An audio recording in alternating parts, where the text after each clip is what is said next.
আছে, অসুবিধা হবে না। আচ্ছা ঠিক আছে, আমি স্টার্ট করছি। হ্যাঁ, রেকর্ডিং স্টার্ট করেছি, একটু কনফার্ম করবি। ঠিক আছে sir.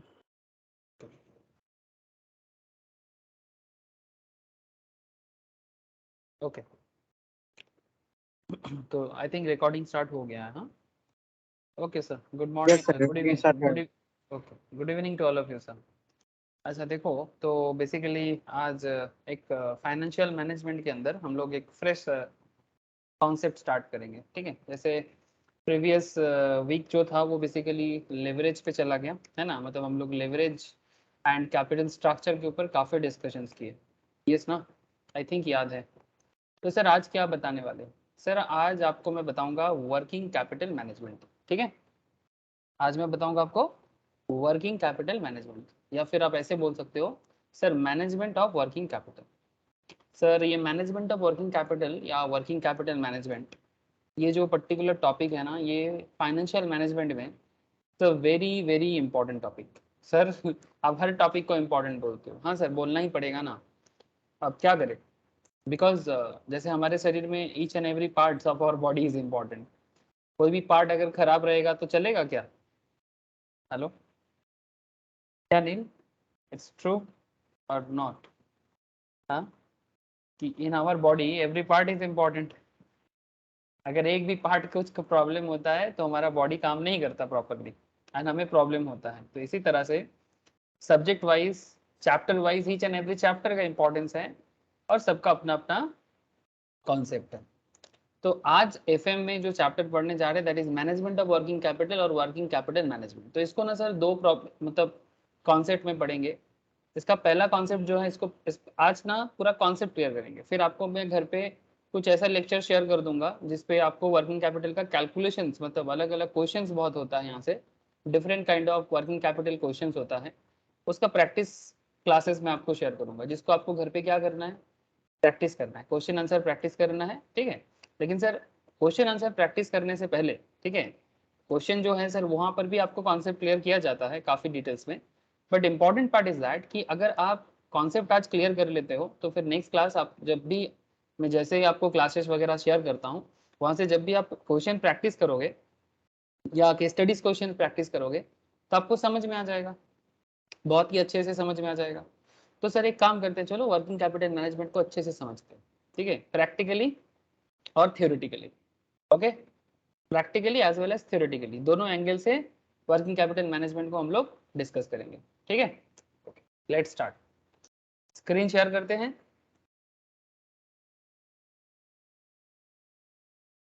Please tell me sir, क्या स्क्रीन शेयर है? एक बार मुझे बताइएगा। नील, स्क्रीन शेयर है कि नहीं? आई थिंक है। ठीक है सर।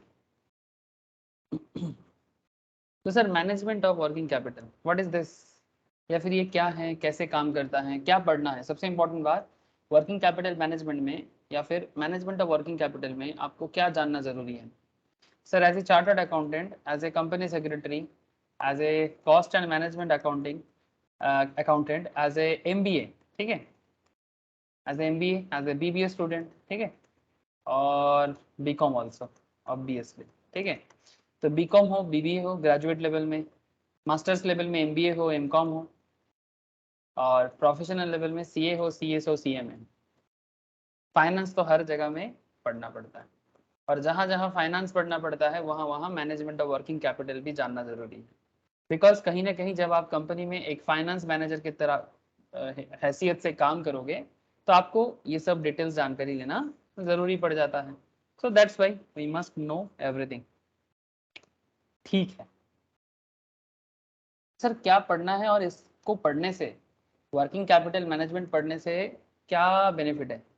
सर सबसे पहले तो इसका मीनिंग समझना है, इंपॉर्टेंस ऑफ वर्किंग कैपिटल समझना है, एक बिजनेस एंटिटी स्मूथली फंक्शन कैसे करता है, एक बिजनेस एंटिटी स्मूथली फाइनेंस मतलब फंक्शन कैसे करता है, ये डिपेंड करता है उसका वर्किंग कैपिटल मैनेजमेंट के ऊपर।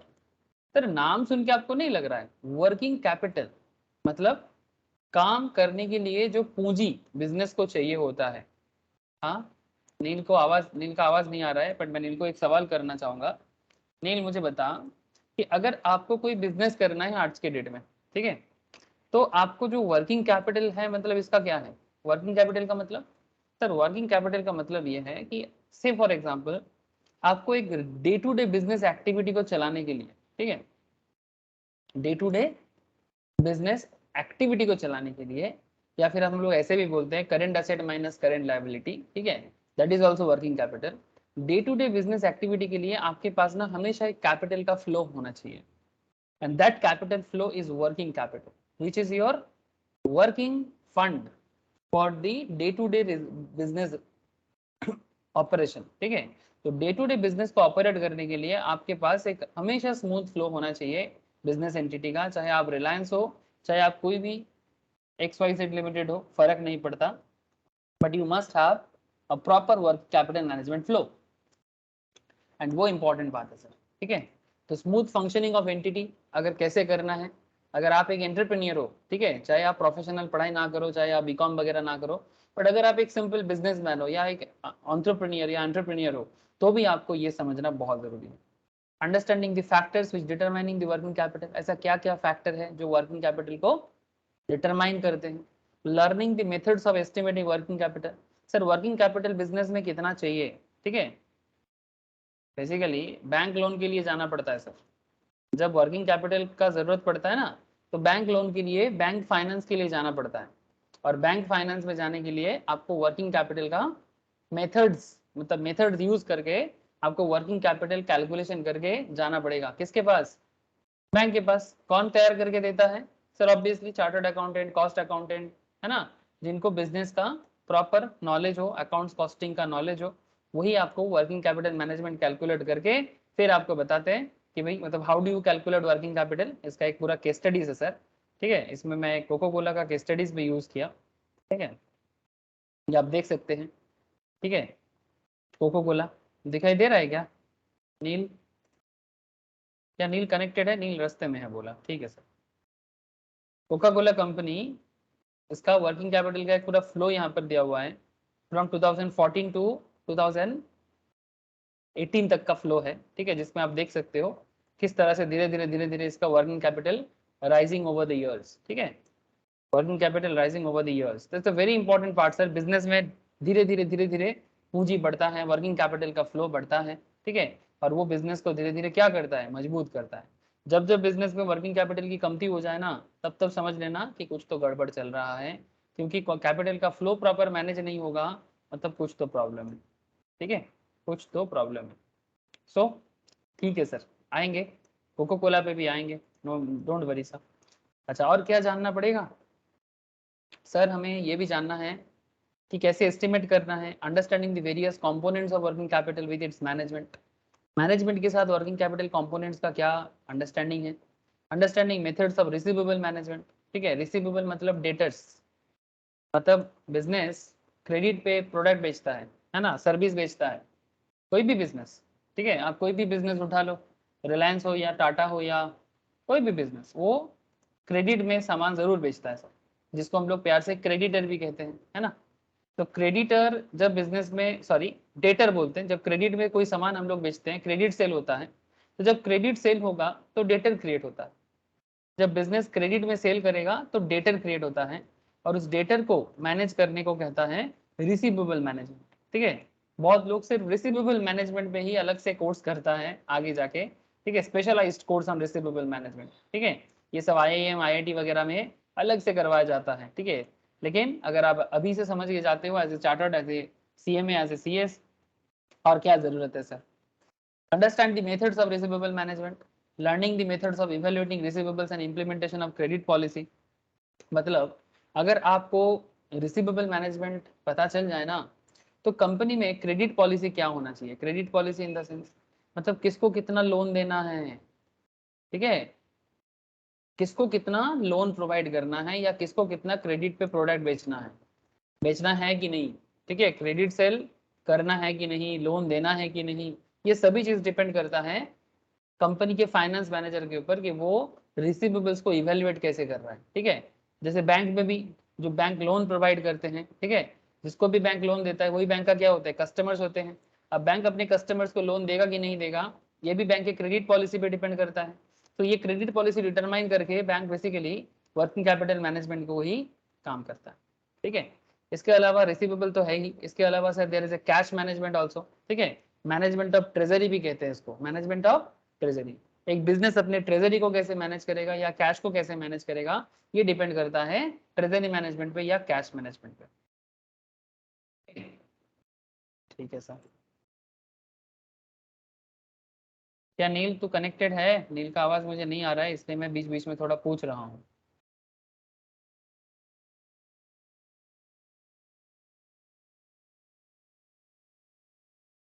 ठीक है सर, थिंक नील कनेक्टेड है।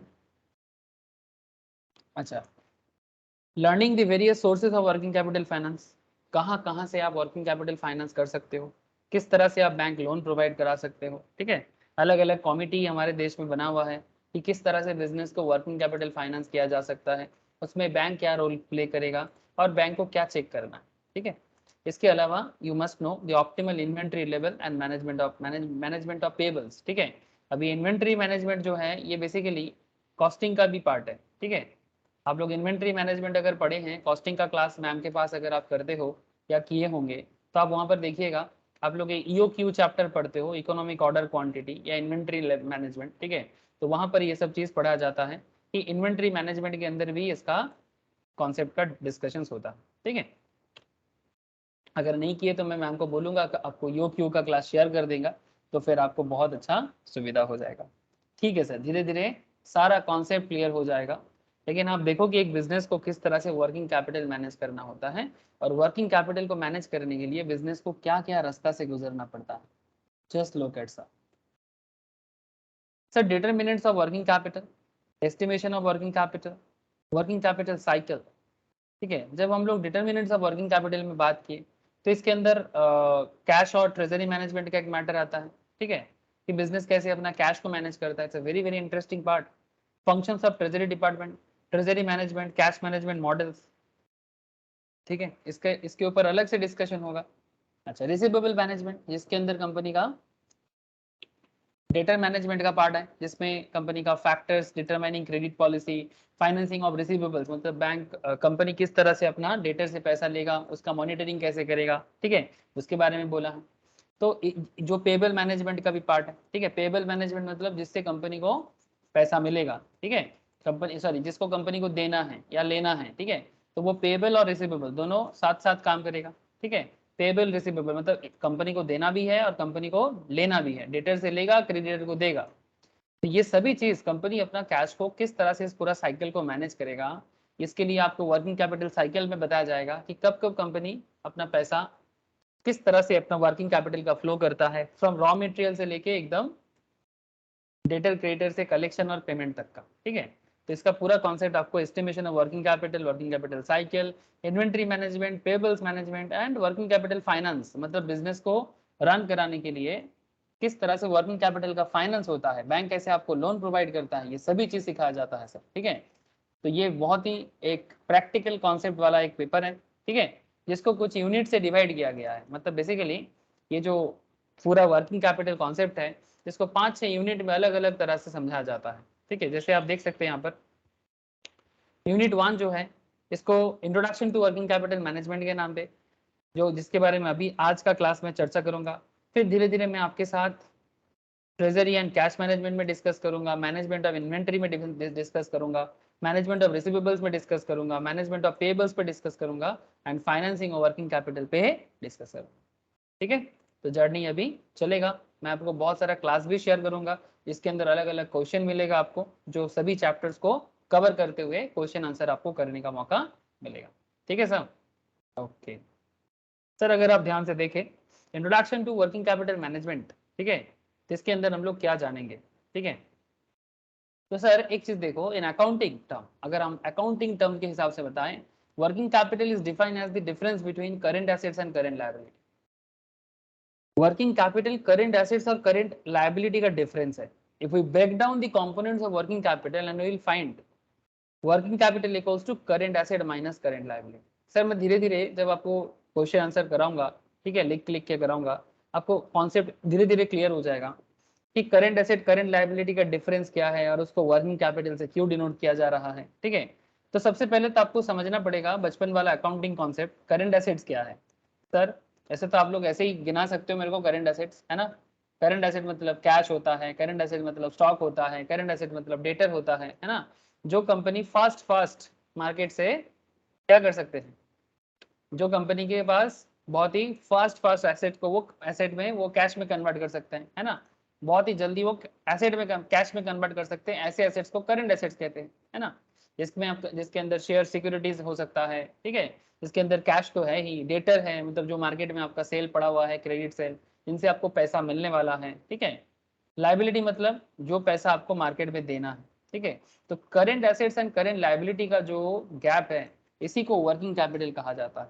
अब क्यों कहा जाता है ये तो आपको मैं धीरे धीरे ही समझा पाऊंगा सर, ठीक है, कि क्यों, ये इसी का तो जवाब ढूंढने के लिए ये चैप्टर पढ़ रहे हैं हम लोग, है ना।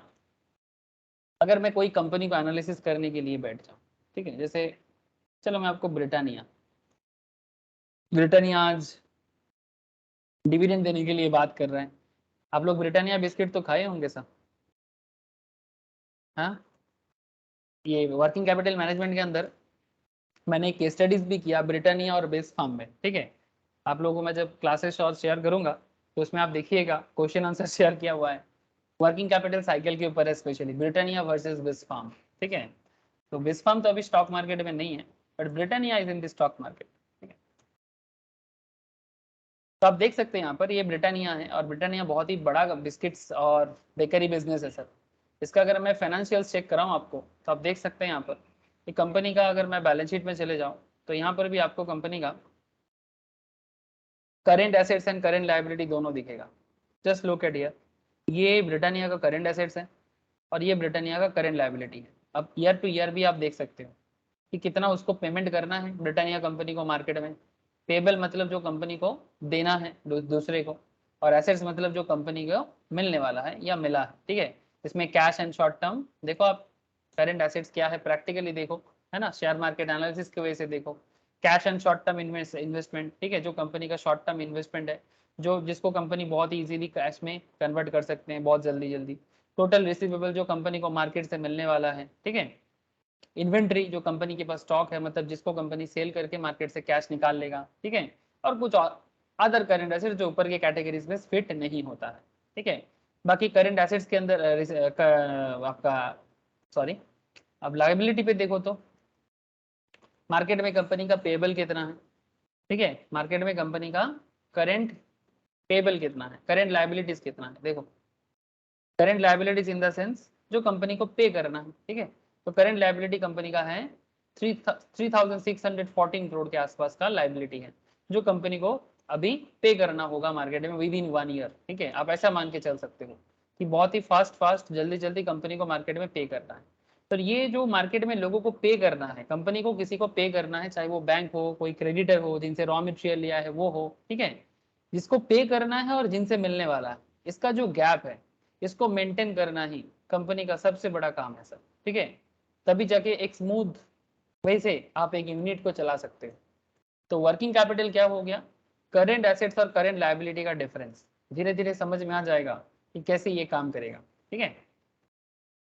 तो मैंने आपको प्रैक्टिकली बैलेंस शीट के थ्रू से तो दिखा दिया, अब इसको थोड़ा सा कॉन्सेप्चुअल एंड थ्योरेटिकल वे में देखते हैं, ठीक है।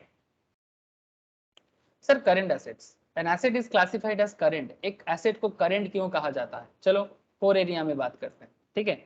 करंट करंट चिल्लाते हैं बट करंट है क्या, करंट एसेट मतलब एकदम जल्दी तत्क्षणात, हाँ बंगाली में संस्कृत में बोलते हैं ना एकदम तत्क्षणात, मतलब अभी कभी, ठीक है, या फिर एक सर्टेन टाइम पे बहुत ही जल्दी जल्दी। It is expected to be realised into intense to be sold और consumed in normal operating cycle of the entity और within 12 month after the reporting period whichever is longer, ठीक है, within 12 महीना जब किसी particular assets को आप realise कर सकते हो तो वो करंट एसेट कहलाएगा। The asset is held primarily for the purpose of trading, normally जो एसेट्स हैं वो बिजनेस पर्पस के लिए ही आप होल्ड करोगे, ट्रेडिंग के लिए, in the ordinary course of business, ठीक है। तो वही आपका करंट एसेट्स कहलाएगा। मतलब आप जिस चीज का बिजनेस करते हो, जिस चीज का आप धंधा करते हो, जैसे अगर मैं बोलूँ कि अगर आप बिस्किट्स मैन्युफैक्चरर हो तो बिस्किट्स केक ये आपका करंट एसेट्स में स्टॉक है, ठीक है। तो जो भी एसेट्स का बिजनेस आप करते हो, चाहे जो भी एसेट्स हो, बेकरी बिजनेस का मैंने ब्रिटानिया का एग्जांपल लिया, तो ब्रिटानिया में वो बेकरी बिजनेस है, ठीक है। अगर आप कोई मतलब जैसे मानो कि इंडिगो वगैरह ये तो सर्विस प्रोवाइड करते हैं, तो उसका सर्विस जो है वो उसका करंट एसेट्स होगा। आईटीसी जो प्रोडक्ट का बिजनेस करता है, मारुति अगर गाड़ी का बिजनेस करता है, जिस एसेट्स का आप बिजनेस करते हो, रिलायंस तेल बेचता है, केमिकल बेचता है, ठीक है, state bank of India banking service बेचता है। तो कहने का मतलब है कि जो बिजनेस आप रेगुलर बेसिस में, डे टू डे बेसिस में सर्व करते हो, सेल करते हो, उसी को करंट एसेट्स कहलाता है। इन सिंपल यही, ठीक है। आई थिंक बात समझ में आ रहा है। हाँ, मैं इतना उम्मीद कर सकता हूँ। किसी कारण से मैं नील से डायरेक्ट कनेक्ट नहीं कर पा रहा हूँ, मे भी नील बाहर है बोल के, बट कोई बात नहीं, मैं आप लोगों को Yes, sir. समझा। ओके नील, कनेक्टेड आशीष ताले। Okay, Yes, sir.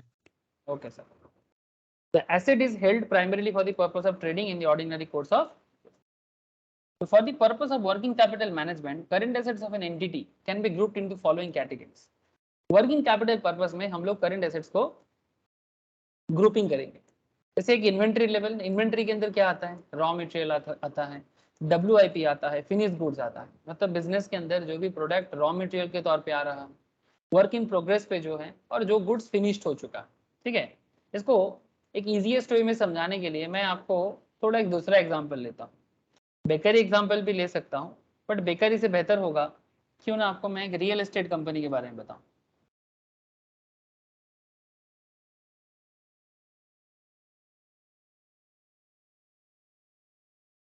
Real estate sites, real estate मतलब क्यों बताना चाहता हूँ रियल एस्टेट, मैं आपको समझाता हूँ। बिकॉज ये हम लोग ना बचपन से देख देख के बड़े होते हैं, आपके आंखों के सामने बहुत सारे ऐसे बिल्डिंग बनता है ना, बिल्डिंग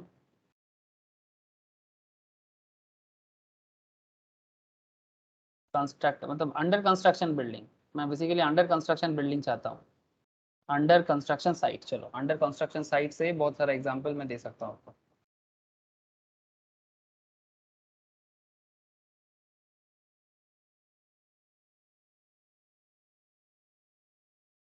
चलो बढ़िया है। अच्छा नील, मेरे को एक चीज बताओ, यहाँ पर ये वर्किंग कैपिटल मैनेजमेंट को समझाने के लिए बेस्ट एग्जांपल हो सकता है, ठीक है। अच्छा जैसे मानो कि मैंने आपको क्या बोला कि करंट एसेट्स क्या है आपका, ठीक है। तो आप मानो कि एक रियल एस्टेट प्रोमोटर हो, ठीक है।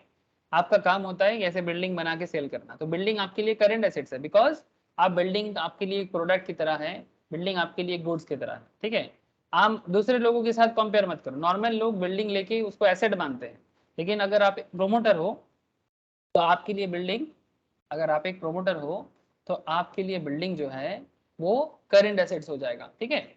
बाकी लोगों के लिए वो फिक्स एसेट हो सकता है, जिसके लिए बिल्डिंग एक एसेट की तरह है, फिक्स एसेट्स की तरह है, वो फिक्स एसेट्स हो जाएगा। लेकिन जो प्रोमोटिंग करते हैं सर, उनके लिए बिल्डिंग हमेशा एक करंट एसेट की तरह काम करेगा, ठीक है, मतलब प्रोडक्ट की तरह। तो ये जो बिल्डिंग बन रहा है, हाँ नील দেখা যাচ্ছে बिल्डिंगটা বল। Yes, sir. Thank you, thank you sir. देखो, तो बस आपको ना थोड़ा सा मैटर को समझना है, ज्यादा कुछ तो इसमें है नहीं, बस देखो क्या कॉन्सेप्ट है। वर्किंग कैपिटल समझने के लिए ये इमेज आपको बहुत हेल्प करेगी, ठीक है।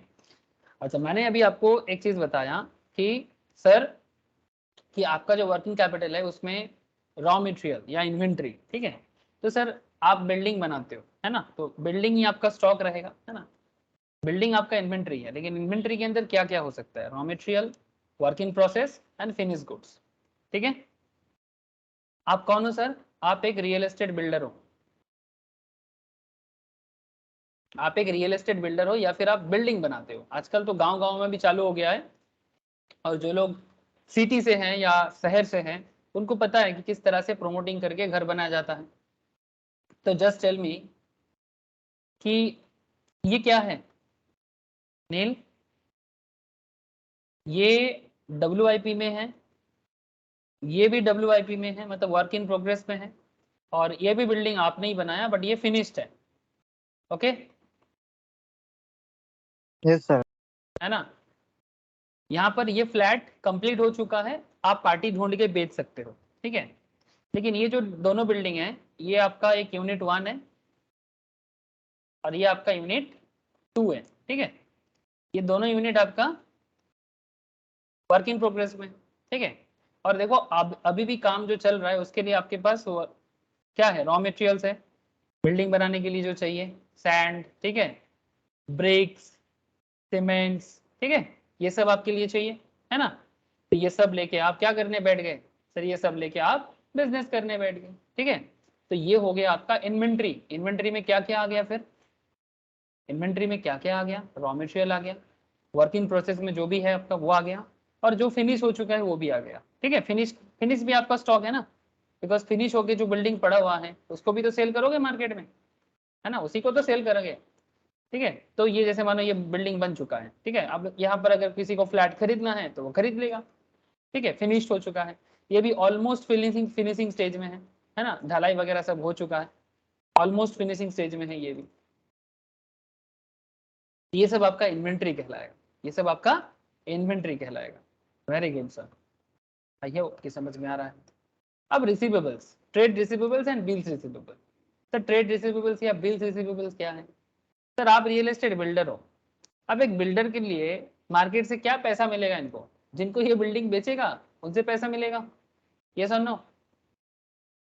जिनको ये बिल्डिंग सेल करेगा, ये बिल्डिंग प्रॉपर्टी जिसको सेल करेगा, ठीक है, फ्लैट जिसको सेल करेगा, मानो कि किसी से उनको बुकिंग मनी मिला है, अभी बाकी पैसा उनको मार्केट से मिलने वाला है। अब जब बिल्डिंग चल रहा था उस टाइम पे बुकिंग मनी दिया था, अब बाकी पैसा जैसे धीरे धीरे कंस्ट्रक्शन हो रहा है उनको पैसा मिलना चाहिए। ऐसे नॉर्मली क्या होता है, जब एक प्रॉपर्टी बनता है ना, अगर आपको कहीं पर भी फ्लैट लेना है तो आपको सबसे पहले कुछ बुकिंग मनी जमा करना होता है। जैसे मानो ये बन रहा है, अब इसके लिए आप पहले एक इंस्टॉलमेंट भर चुके हो, से फॉर एग्जाम्पल ये एक फ्लैट 30 लाख का फ्लैट है, ठीक है, 30 लाख का दाम है, तो आपने स्टार्टिंग में मानो 5 लाख दे दिया, फिर उस पर काम चालू किया, फिर जैसे जैसे वो न्यूटन का बेस बना दिया फिर आपसे और 5 लाख लिया, फिर जैसे वो ढलाई दे दिया फिर आपसे और 5 लाख लिया, इस तरह से आपसे धीरे धीरे करके पूरा पैसा लेगा, और फिर बिल्डिंग जिस दिन देगा बाकी पूरा का पूरा पैसा लेके फिर जाके आपके हाथ में बिल्डिंग हैंड ओवर करेगा। तो क्वेश्चन इज दैट ये जिनसे बिल्डर को पैसा मिलता है वो बेसिकली कौन है, जिनको बिल्डिंग वो सेल किया है ना, या सेल कर रहा है, तो वो उनका कौन कहलाएगा, रिसीवेबल्स, ठीक है, मतलब जिनसे बिल्डर को पैसा मिलने वाला है, ठीक है। ट्रेड रिसीवेबल्स और बिल्स रिसीवेबल, ठीक है, मिलने वाला है, मिला नहीं, ठीक है। तो ये भी करेंट एसेट्स है, point to be noted. Cash and cash equivalents, cash equivalent में क्या आता है सर, आपका कुछ मार्केट में शेयर वगैरह में, म्यूचुअल फंड्स वगैरह में इन्वेस्टमेंट है, ठीक है, शॉर्ट टर्म मार्केटेबल सिक्योरिटीज, जिसको आप आज चाहो कल बेच दो, है ना, जैसे शेयर मार्केट, मार्केटेबल सिक्योरिटीज जो है वो आपका ऐसा शॉर्ट टर्म मार्केटेबल सिक्योरिटीज है जिसको आप कभी भी मार्केट में बेच सकते हो। And there is a prepaid expenses, there is a prepaid expenses, कुछ एक्सपेंस अगर आपने एडवांस देके रखा तो एडवांस जो भी आप देके रखोगे ना उसको आप उसका बेनिफिट ले सकते हो। एडवांस अमाउंट जो भी आप देते रहते हो, मतलब देके रहते हो ना, ये सब बेसिक सब अकाउंट्स में समझा जाता है कि एडवांस अमाउंट हमेशा एसेट्स होता है, एडवांस एक्सपेंस एसेट होता है, और एडवांस अगर आप किसी से लेते हो तो वो लायबिलिटी होता है। कैसे, हाँ नील, किसी को एडवांस पेमेंट करना एसेट है और किसी से एडवांस लेना लायबिलिटी क्यों है, बोलते पर भी। से फॉर एग्जांपल अगर मानो कि प्रमोटर ने या बिल्डर ने, ये बिल्डर ने किसी को इस बिल्डिंग के कारण जिनसे ये जमीन वगैरह खरीदा था, ठीक है, उनको कुछ एडवांस पेमेंट करके रखा, तो एडवांस पेमेंट के कारण, पेमेंट है उनका खर्चा जरूर है, बट एडवांस पेमेंट है मतलब बाद में करना था, फ्यूचर डेट में करना था बट पहले कर दिया, तो इसके कारण क्या है, वो एसेट को यूज कर सकता है, ठीक है। तो एडवांस पेमेंट आपको किसी पर्टिकुलर एसेट्स को यूज करने देता है। जैसे से फॉर एग्जांपल, जैसे मैं जब स्टूडेंट से एडवांस फीस लेता हूँ तो ये मेरा लाइबिलिटी बन जाता है कि मैंने स्टूडेंट से एडवांस फीस लिया तो मुझे पढ़ाना पड़ेगा, ठीक है। और स्टूडेंट के लिए ये एसेट बन जाता है कि स्टूडेंट सर को एडवांस में फीस पेमेंट करता है, तो स्टूडेंट के लिए क्या है, वो एसेट है कि भाई मुझे अभी सीखने को मिलेगा। इट्स लाइक दैट, ठीक है। एडवांस पेमेंट हमेशा एसेट की तरह इसीलिए काम करते हैं बिकॉज आपने पहले जो बाद में देने वाला जो पैसा है उसको आप पहले दे देते हो, ठीक है, बाद में देने वाला जो पैसा है उसको आप पहले दे देते हो, और वही आपका एसेट की तरह काम करता है। सो करेंट एसेट्स के अंदर ये सब इंपॉर्टेंट अकाउंटिंग चीजें आ जाते हैं जो आप अकाउंट्स में बचपन से करते आ जा रहे हो, ठीक है। अब इसी को तो मैनेज करना होता है रियल लाइफ में, है ना। रियल लाइफ में यही तो मैनेज करना होता है, इसके बाहर और क्या है दुनिया में। हाँ, आपको एक रियल एस्टेट बिजनेस की तरह ही समझा रहा हूँ ताकि आप आपके आंखों के सामने देखते हो, बिकॉज आप लोग मैक्सिमम सिटी ज्वेलर्स हो, शहर में रहते हो, बचपन से देख देख के बड़े हो रहे हो, तो मैंने सोचा कि ये वाला एग्जाम्पल ले लेते हैं। करंट लायबिलिटी, अब लायबिलिटी क्या है? अच्छा, अदर करंट एसेट्स में और क्या हो सकता है? शॉर्ट टर्म लोन्स, अगर किसी को आपने लोन दे के रखा, एडवांसेस दे के रखा, ठीक है, किसी को दे के रखा, लेके रखा नहीं, जो लेके रखोगे तो लायबिलिटी है, दे के रखोगे तो एसेट्स है। और any other accrued revenue, accrued revenue मतलब रेवेन्यू फ्यूचर में जनरेट होगा, अभी भी जनरेट हुआ नहीं है, ठीक है, इसको एक्रूड रेवेन्यू कहेंगे, ठीक है, ड्यू हुआ है बट अभी हाथ में नहीं आया। करंट लायबिलिटी क्या है sir? Liability is classified as current, liability भी करंट हो सकता है, जैसे मैं आपको दिखाया ना कुछ देर पहले ब्रिटानिया का करंट लायबिलिटी, उसी तरह से आपको यहाँ पर करंट लायबिलिटी समझा देता हूँ फटाफट। देखो, बिल्डर के हिसाब से भी समझा दूंगा, don't worry. It is expected to be settled in normal operating cycle, आपका बिजनेस का लायबिलिटी आपको बिजनेस ऑपरेशन में सेटल करना है, ठीक है, within 12 months after the reporting period whichever is longer, या तो 12 महीने के अंदर या फिर रिपोर्टिंग पीरियड जो ज्यादा होगा उसके अंदर, आपको रिपोर्टिंग पीरियड मतलब आपको बोला है कि इतना दिन के अंदर पेमेंट कर देना चाहिए, ठीक है, तो आप अपना लायबिलिटी या ऑब्लिगेशन पूरा करो। It is settled either by the use of current assets और by creation of new current assets, new current liability. ये जो करंट लायबिलिटी है ये या तो करंट एसेट्स के थ्रू से सेटल किया जा सकता है, या फिर मतलब कैश देके, ठीक है, डेटर से पैसा लेके, या फिर न्यू लायबिलिटी क्रिएट करके भी करंट लायबिलिटी क्रिएट होता है। For the purpose of working capital management current liabilities of an entity को कुछ ग्रुप में क्रिएट किया जा सकता है, जैसे मानो कि पेबल। सर पेबल क्या होता है?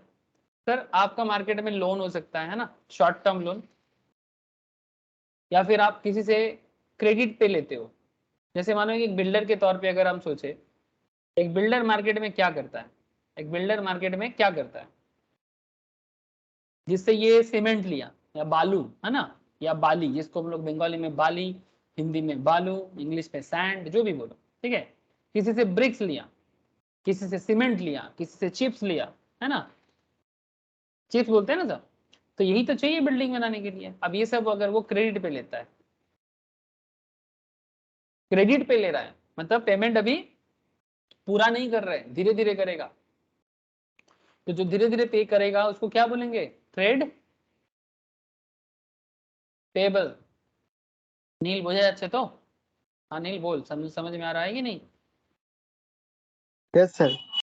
ओके, तो जो तुम धीरे धीरे पे करोगे, या जो भी तुम्हारा मार्केट में आउटस्टैंडिंग है, जैसे अगर मानो कि आपके ऑर्गेनाइजेशन में, जैसे मानो यहाँ पर बहुत सारे लोग काम करता है, एक साइड में कितना सारा लोग काम करता है ना, जैसे मानो लेबर लोग काम करता है ना, तो लेबर का पेमेंट करना है आपको, वेजेस अगर बाकी है, कोई सुपरवाइजर रखे हो उनका सैलरी बाकी है, कोई अकाउंटेंट भी कंपनी के लिए रखे हो, अकाउंटेंट का सैलरी बाकी है, ठीक है, तो सुपरवाइजर का सैलरी, अकाउंटेंट का सैलरी, वेजेस जिनको देना है लेबर का, अगर किसी का भी पेमेंट बाकी है तो वो क्या हो जाएगा?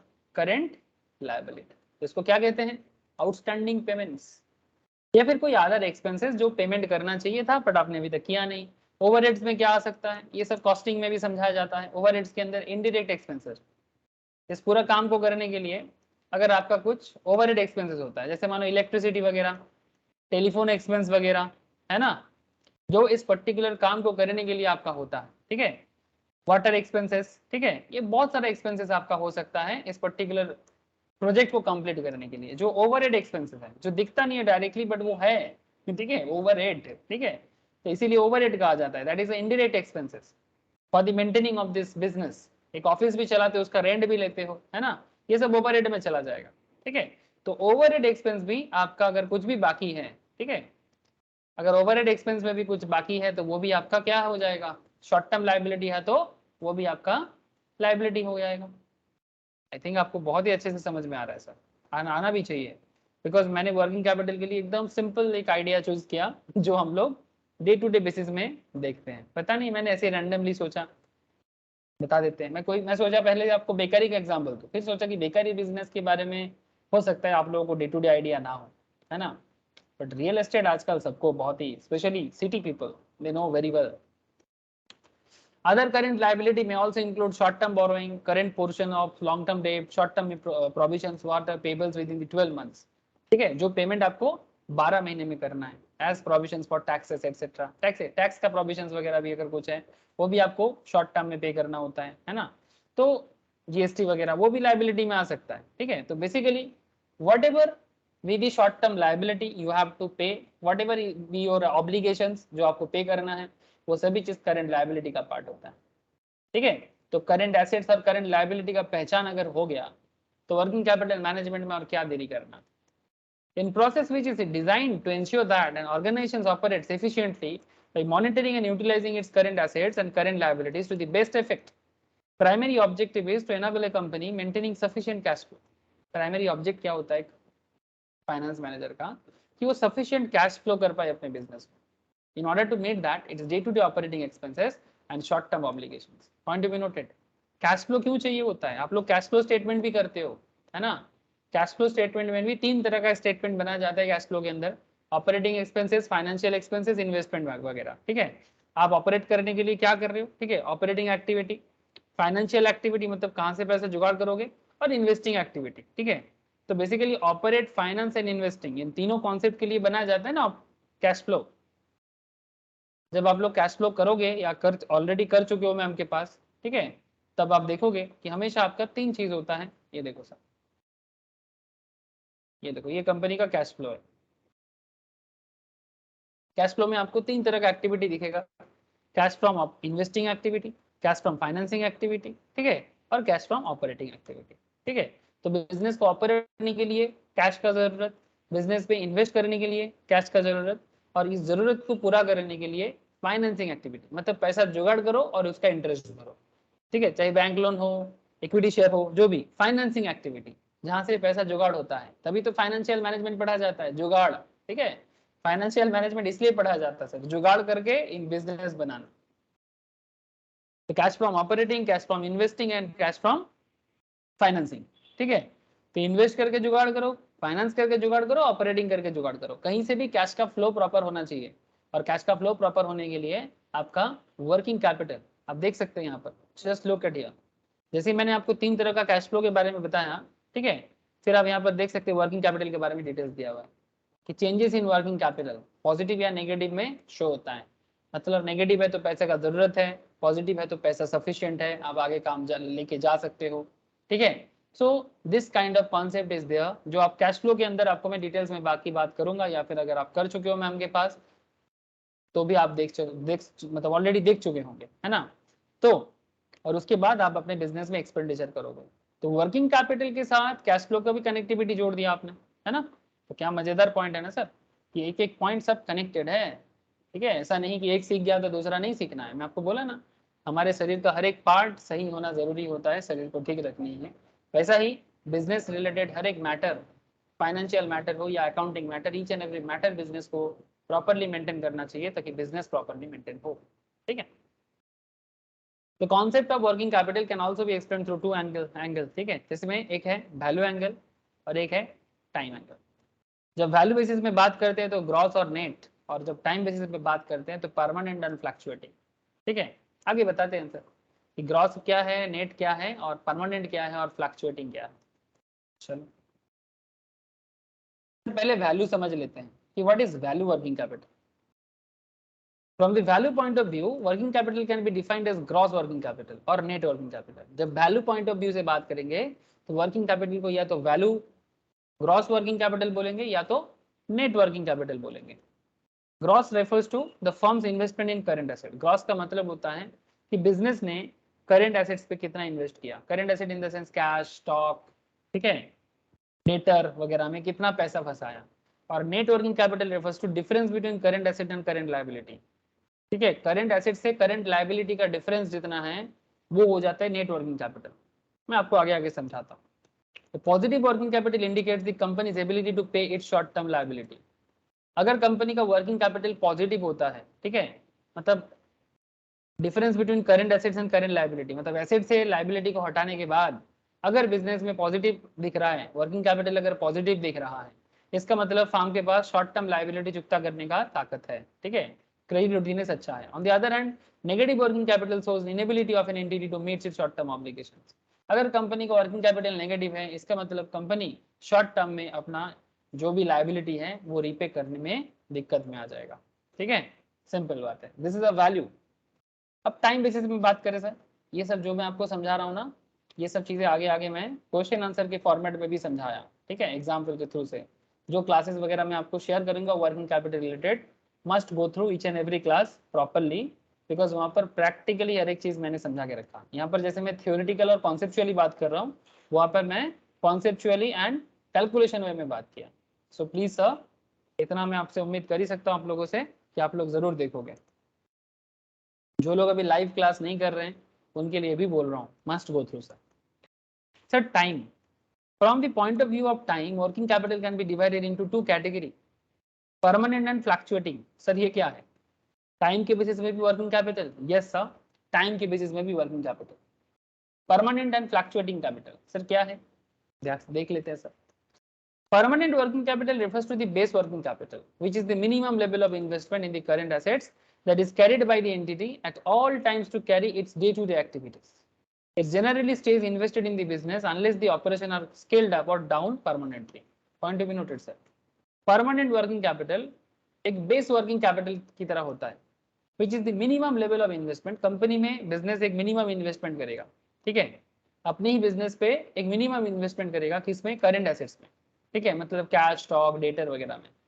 That is carried by the entity at all times to carry its day to day activities.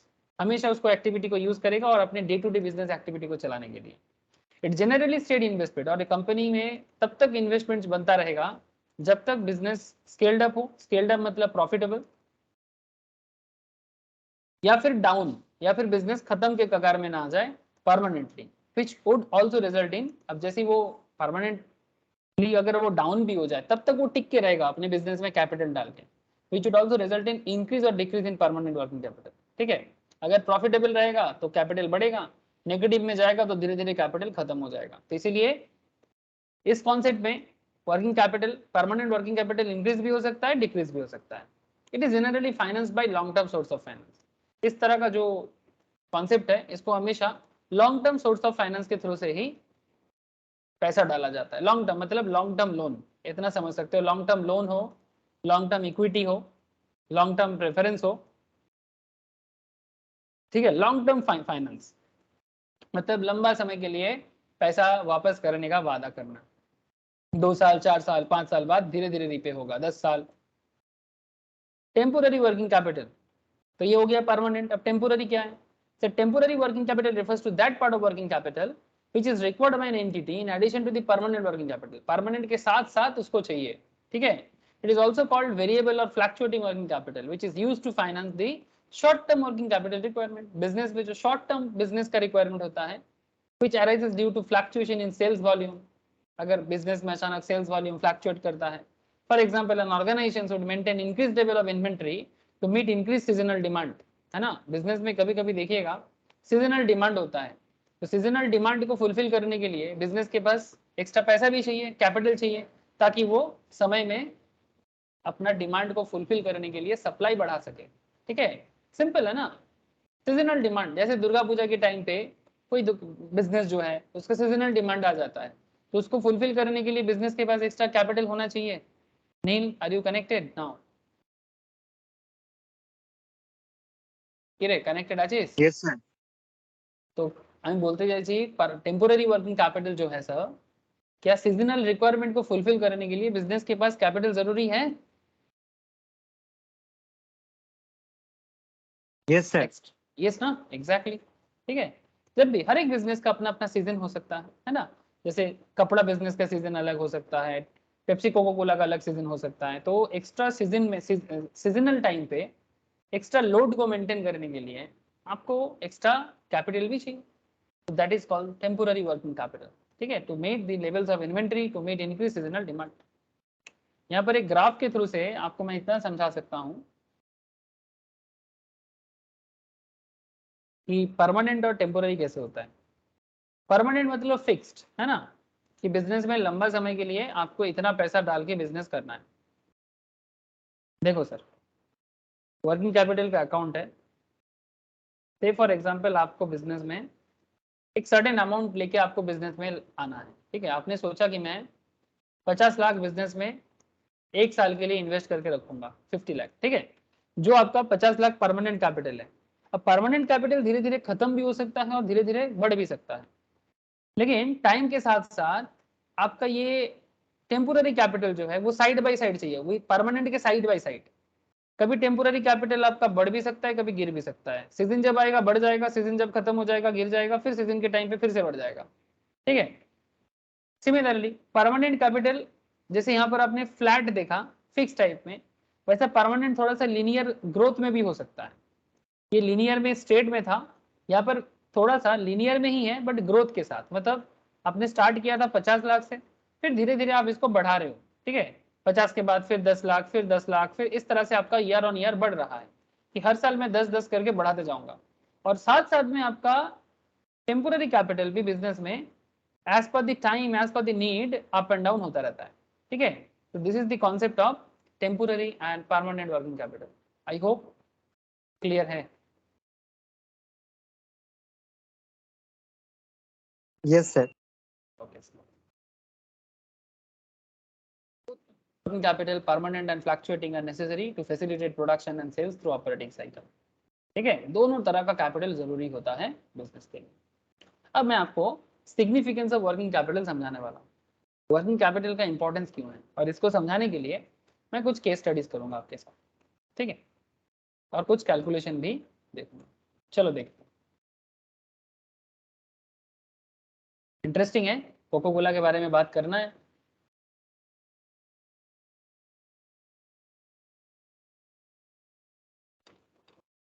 एक सेकेंड सर।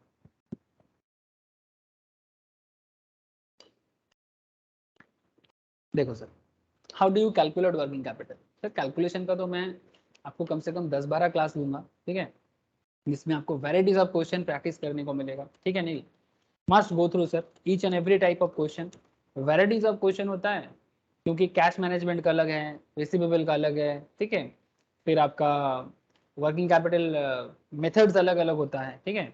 तो सभी के बेसिस में अलग अलग टाइप ऑफ क्वेश्चन होता है वर्किंग कैपिटल से। तो एक झलक देखो अभी कि किस तरह से कैलकुलेट होता है, क्या कॉन्सेप्ट है।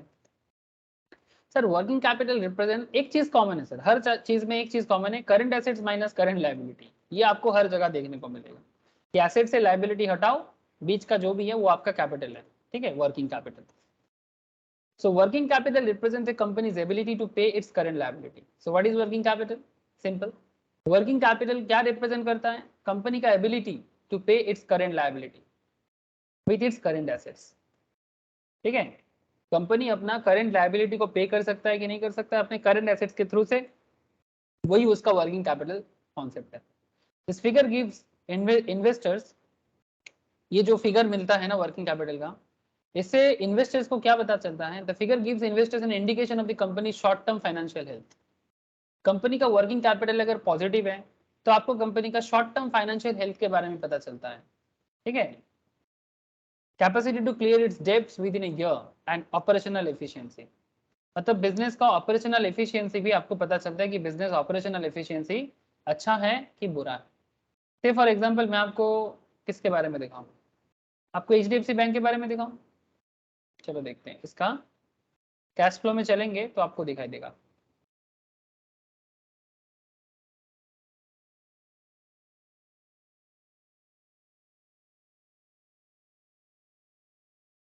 देख सकते हैं आप यहाँ पर किस तरह से वर्किंग कैपिटल चेंजेस हो रहा है, ठीक है।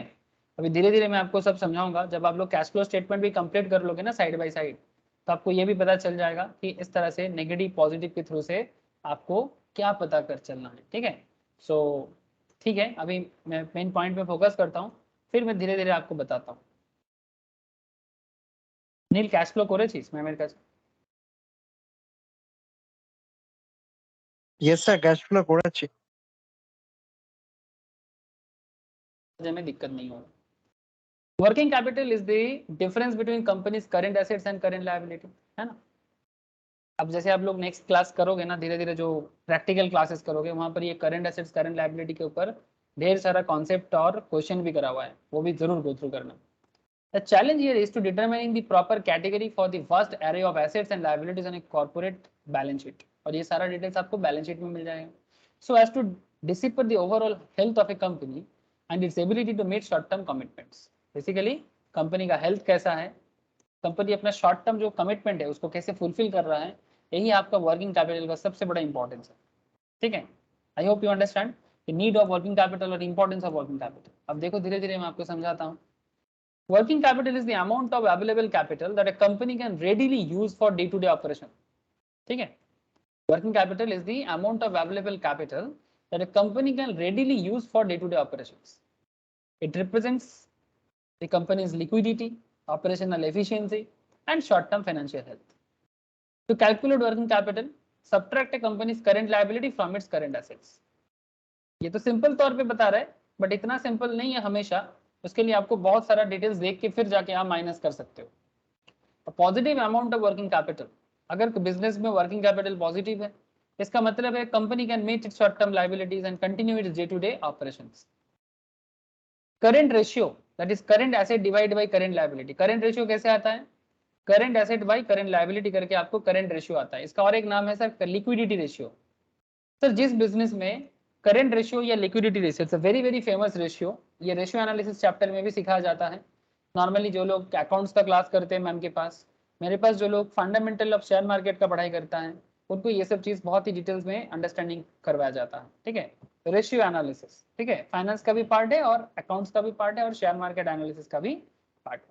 So current ratio, that is current assets by current liability, that is also known as liquidity ratio, often used to gauge short-term financial well-being. It is also known as the working capital ratio. अगर आपको simple पूछता है ना कि what is working capital ratio, तो आपका simple जवाब होगा CA by CL. अगर बिजनेस में current asset by current liability standard तो 2:1 माना जाता है, मतलब आपके पास अगर 2 भाग एसेट्स है और 1 भाग लायबिलिटी है, तो it's easy to repay your डेब्ट. लायबिलिटी रीपे करने में सुविधा होगा 2:1.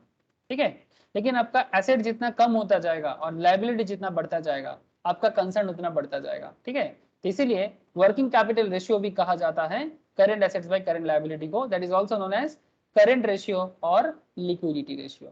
हो जाएगा अच्छा नहीं ले जाएगा? Yes sir.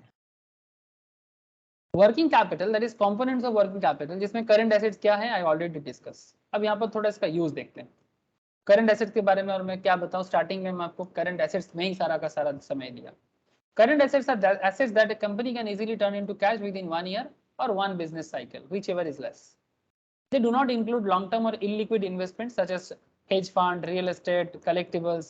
ठीक है, लॉन्ग टर्म जो भी है वो कभी भी करंट एसेट नहीं हो सकता. Examples of current assets include checking and savings accounts, highly liquid marketable securities जैसे कि stock, bond, mutual fund, exchange traded funds. आजकल ये सब म्यूचुअल फंड क्लास में बड़ा डिस्कस हो रहा है. मनी मार्केट में cash and cash equivalent, account receivable मतलब डेटर, इन्वेंट्री मतलब stock, and any other short term prepaid expenses. Other examples include discontinued operation and interest payables वगैरह. मतलब जो भी आप शॉर्ट टर्म पे शॉर्ट पीरियड ऑफ टाइम पे जल्दी जल्दी कैश में कन्वर्ट कर सकते हो, वो आपका करंट एसेट्स हो जाएगा, जो मैंने आपको ऑलरेडी समझा दिया. करंट लायबिलिटी क्या है वो भी मैंने आपको समझा दिया. Now question is that sir, how to calculate working capital, है ना, it's a big thing. अब how to calculate is simple, not a simple thing. इसके बारे में बहुत सारा थ्योरी है, ये बहुत सारा कॉन्सेप्ट है जो आप जैसे जैसे आगे बढ़ते जाओगे, मैं जैसे जैसे आपको क्लासेस शेयर करूंगा, जैसे आप करते जाओगे ना एक क्लास, आपको समझ में आ जाएगा वर्किंग कैपिटल कैलकुलेट करने का कितना तरीका है. ठीक है, मैं आपको सारा क्लास शेयर करूंगा कल तक, please must go through. Working capital is calculated simply by subtracting current liability from current assets. Calculating the metric known as current ratio can also be useful. The current ratio, also known as working capital ratio, provides a quick view of a company's financial health. You can calculate the current ratio by taking current assets and dividing that figure by current liability. A ratio above 1 means current asset exceeded liabilities. ठीक है, अगर ratio 1 से ज्यादा है इसका मतलब है current asset liability से ज्यादा है. The general, the higher the ratio, the better an indicator of company's ability to pay. अगर किसी बिजनेस का, मैं आपको बोला ना अभी कि 1 से ज्यादा अगर एसेट्स है, मतलब अगर 2:1 है, तो it's a very good thing, क्योंकि कंपनी अपना शॉर्ट टर्म लायबिलिटी जल्दी पे कर पाएगा और हेल्थ अच्छा रहेगा. ठीक है, सो however the higher current ratio, meaning large amount of available current assets, may point out to the fact that a company is not utilizing its excess cash. मतलब क्या है, अगर कंपनी के पास एसेट ज्यादा है ना, ये भी थोड़ा चिंता का विषय है। ये सब मैं धीरे धीरे क्लास में डिस्कस करेंगे, ठीक है, कि कंपनी के पास एक्स्ट्रा एसेट्स होना भी अच्छा बात नहीं है सर। बात समझ रहे हैं ना sir? Because too much extra assets का क्या होता है सर, कि बिजनेस एसेट में ही सारा पैसा फंसा देता है, तो फिर रेवेन्यू कैसे जनरेट करेगा? मतलब आपके पास कैश तो है, बट कैश बिजनेस पे नहीं लग रहा है। You have lots of cash, but आप अपना कैश को रोल नहीं कर पा रहे हो। कैश रोल नहीं कर पाओगे। लैंड है आपके पास बहुत सारा, बट लैंड आपको, लैंड पे चुपचाप बैठा रहेगा। कैश को रोल करोगे, एसेट को रोल कर पाओगे, तभी ना रेवेन्यू जनरेट होगा। क्या रे, घर पे कैश रहने से कभी इंसान का कैश बढ़ सकता है, या कैश को रोल करके बिजनेस करने से ही पैसा बढ़ सकता है? क्या बोलते हो अनिल? कैश को रोल करके। है ना, कैश को रोल करके ही बिजनेस में पैसा आता है। तो बेसिकली अगर कभी बिजनेस में ज्यादा जरूरत से ज्यादा करंट एसेट्स हो जाए, large amount of available current assets, may point to that reflect that a company is not utilizing its excess cash as effectively as it could generate growth। ठीक है, अगर एसेट्स को प्रॉपरली यूज कर पाएगा तो वो ग्रोथ जनरेट कर पाएगा, नहीं तो बिजनेस में ग्रोथ नहीं आएगा। और बिजनेस में ग्रोथ नहीं तो बिजनेस धीरे धीरे डाउन में चला जाएगा। एक कोको कोला का एग्जांपल लेते हैं, आपको थोड़ा सा आइडिया जनरेट करने के लिए। आज तो इंट्रोडक्शन क्लास है, जैसे जैसे आप एग्जांपल्स क्वेश्चंस करते जाओगे, वर्किंग कैपिटल में मजा आ जाएगा सर। थोड़ा पुराना डेटा है कोको कोला का। ये data foreign, Coca Cola foreign company है सर, यूएस बेस्ड कंपनी है, तो डॉलर में वैल्यूएशन मिला है। For the physical year ending December 31 2017, America में ईयर एंडिंग, यूएस में ईयर एंडिंग दिसंबर में होता है। हमारे इंडिया में ईयर एंडिंग मार्च को होता है ना? Yes sir. यूएस का ईयर एंडिंग दिसंबर में होता है। तो for the year ending December 31 2017, the Coca Cola company had current asset value 36.54 billion. They include cash and cash equivalent, short term investment, marketable security, account receivable, inventory, prepaid expenses and asset held for sale. Coca-Cola also registered current liability for the fiscal year ending December 2017, जिसका valuation है 27.19 billion. The companies current liability में payable है, accrued expense है, loans है, note payable है, current maturity, long term डेब्ट, income taxes and liability for sale, जो भी उसका लायबिलिटी है वो सभी कुछ। इस इंफॉर्मेशन के थ्रू से आप ये इजीली कैलकुलेट कर सकते हो कि कंपनी का करंट रेशियो क्या है। कंपनी का करंट रेशियो भी दे दिया इस इंफॉर्मेशन के बेसिस में। रेशियो जो गिवन है दैट इज 1:34, 1.34, ठीक है, 1.34 ये रेशियो दिया है। तो 36.54 डिवाइडेड बाई 27.19 करके देखो। 36.54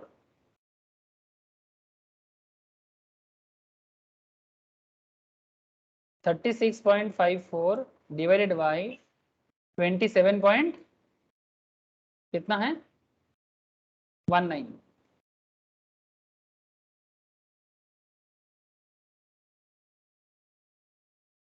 1.34 मतलब 1.3 बाकी अमाउंट, ये रेशियो आ रहा है सर। मतलब बिजनेस के पास इतना एसेट्स है लायबिलिटी को चुकता करने के लिए, 1.34 डिवाइडेड बाई 1। समझ में आ रहा है? हेलो, 1.34 इज टू कुछ नहीं है, मतलब 1 है ना? मतलब बिजनेस के पास 1.34 एसेट्स है इज टू 1, मतलब 1.34 बाई 1। इतना लायबिलिटी के लिए इतना एसेट्स है, ठीक है। तो मतलब बिजनेस के पास एसेट्स अच्छा है, जो बिजनेस के लिए अच्छा है। एक से ज्यादा अगर आपका एसेट्स है, that means you are in a good condition, मतलब आप अपना लायबिलिटी रिपे कर सकते हो। बात समझ में आ रहा है? Yes sir. If your current ratio is more than 1, इसका मतलब है कि आपका एसेट एक से ज्यादा है और लाइबिलिटी एक है या एक से कम है, ठीक है। मतलब बेसिकली लाइबिलिटी को 1 मान के चलो। अब एसेट जितना होगा, एसेट अगर 1 से ज्यादा जितना होगा, that is good for your business. और यही वर्किंग कैपिटल का सबसे इंपॉर्टेंट पैरामीटर है जो समझना पड़ता है एनालिसिस के लिए, ठीक है। कि क्या बिजनेस, जब कोई बिजनेस का लोन लेके जाता है, तो वो कंपनी क्या चेक करेगा? से फॉर एग्जांपल आप एक बिजनेस का लोन लेने के लिए बैंक में जाते हो, बैंक क्या चेक करेगा आपका?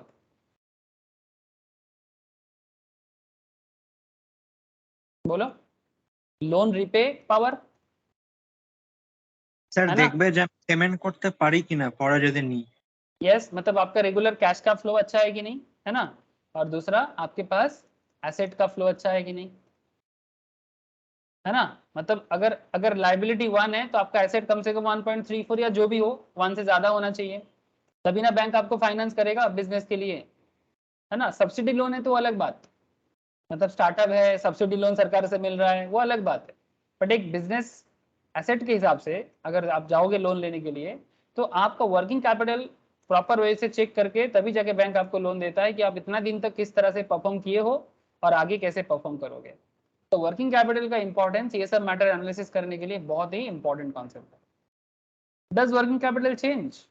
The working capital does change over time. Yes, that because company's current liability and current assets are based on a rolling 12-month period and themselves change over time. ठीक है, 12 महीना छोड़ छोड़ के कंपनी अपना कैपिटल फ्लो भी बढ़ाते हैं, तो वो भी एक साल के हिसाब से चेंज होता है। क्या वो डेली चेंज होता है? Sir, exact working capital change every day depending on the nature of A companies डेब्ट. What was once a long-term liability such as 10-year loan becomes a current year liability in 9th year when the repayment deadline is less than a year away, है ना? अगर आपने 10 साल का loan लिया, अब 10 साल में से 9 साल बीत गया, अब लास्ट 1 ईयर में जो लोन बाकी है वो आपका क्या बन जाएगा? शॉर्ट टर्म बन जाएगा, और शॉर्ट टर्म मतलब करंट लाइबिलिटी हो जाएगा ना, मतलब लॉन्ग टर्म भी शॉर्ट टर्म में बदल जाते हैं, यस और नो? Yes sir. है ना? सो 10 ईयर लॉन्ग लाइबिलिटी है लेकिन लास्ट ईयर में आके खड़े हो आप, तो फिर वो भी आपका शॉर्ट टर्म में बदल सकता है, तो डेली भी चेंज हो सकता है depending on the business. What was once Similarly, what was once a long-term asset such as real estate or equipment suddenly becomes a current assets when buyer is lined up, है ना? मतलब long term assets एक real estate business में, एक real estate business में जब वो building बना रहा है वो लॉन्ग टर्म सोच से बना रहा है, लेकिन जैसे धीरे धीरे बायर मिल जाता है वो इसका करंट एसेट बन जाता है ना.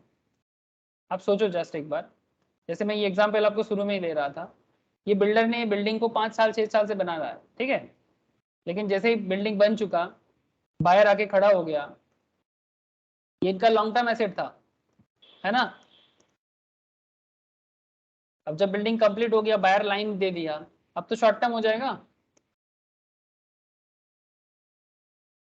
मतलब करंट एसेट हो यस जाएगा ना सर। अभी, लेकिन जब स्टार्ट किया था तब शॉर्ट टर्म था क्या? तब लॉन्ग टर्म था, नो सर। है ना?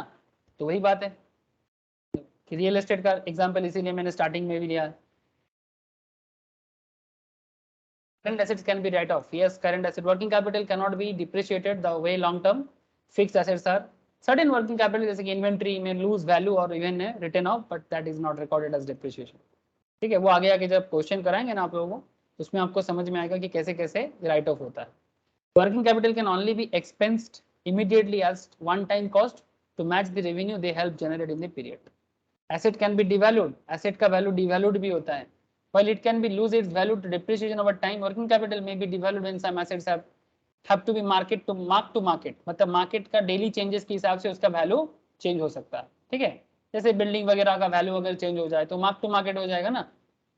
प्रॉपर्टी का प्राइस कभी ज्यादा था कभी कम हो गया. This happens when an asset's price is below its original cost and others are not salvageable. ठीक है, सैल्वेजेबल मतलब बेचने के टाइम पे प्रॉपर कुछ दाम नहीं मिल रहा है. Two common example involve inventory and account receivable. ठीक है, इन्वेंट्री का कोई सैल्वेज वैल्यू ऐसा नहीं होता. इन्वेंट्री मतलब जो स्टॉक का बिजनेस होता है उसका सैल्वेज वैल्यू उतना अच्छा नहीं होता. ये सब धीरे धीरे जब प्रैक्टिकल क्वेश्चन करेंगे आपको समझ में आ जाएगा, ठीक है. Inventory obsolescence can be real issue in operations.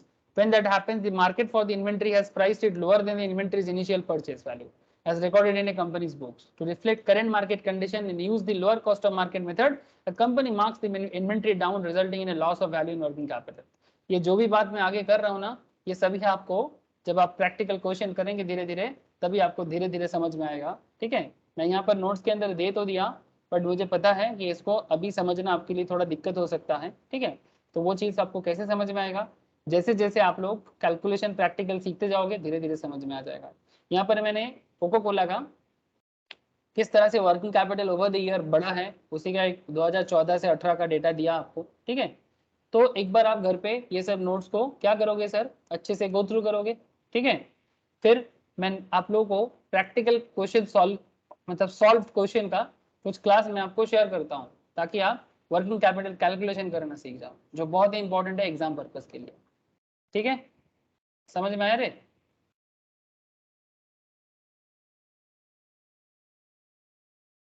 Yes sir. ठीक है, एग्जाम पर्पज में आपको प्रैक्टिकल सवाल बहुत सारा किया जाएगा, और यहाँ पर जो भी कॉन्सेप्ट है, ये कॉन्सेप्ट के बारे में जो क्लासेस है, मैं सारा क्लास आपको वर्किंग कैपिटल का ऐड करके एक साथ प्रोवाइड कर रहा हूँ। आप लोग घर पे एक एक करके क्लासेस कंप्लीट करें। कोई डाउट हो तो मुझे पूछे, व्हाट्सएप करें, या फिर जब नेक्स्ट लाइव क्लास हो तो वहाँ पर भी पूछ ले सर। ठीक है, नेक्स्ट दिन मैं इसी को कंटिन्यू रखूंगा, बाकी जो कॉन्सेप्चुअल एरिया है उसमें बात करूंगा, और फिर प्रैक्टिकल क्लासेस जो रहेगा, जो आपको मैं ऑलरेडी प्रोवाइड कर दूंगा, आप प्रैक्टिकल एग्जांपल्स का जो भी क्वेश्चन है उसको घर पे करते रहिएगा। ठीक है, कोई डाउट रहेगा आप मुझे लाइव क्लास में पूछ लीजिएगा। ठीक है नील? ওকে, यस বোঝা सर। গেছে ওয়ার্কিং ক্যাপিটালটা কি জিনিস বোঝা গেছে? हाँ सर। ওকে স্যার, ঠিক আছে। আর প্র্যাকটিক্যাল যে কোশ্চেন ক্লাসেসগুলো দিচ্ছি এগুলো মন দিয়ে 4-5টা, প্রথম 4-5টা তো খুব মন দিয়ে কর, ঠিক আছে? তারপরে প্র্যাকটিস ক্লাসেস আছে ওগুলো খুব ভালো করে পড়। ঠিক আছে? ঠিক আছে স্যার, পাঠিয়ে দেন, আমি করে নেবো। ওকে, পাঠাচ্ছি, একটু পরেই পাঠাচ্ছি। গুড ঠিক নাইট আছে, স্যার। ওকে, টাটা।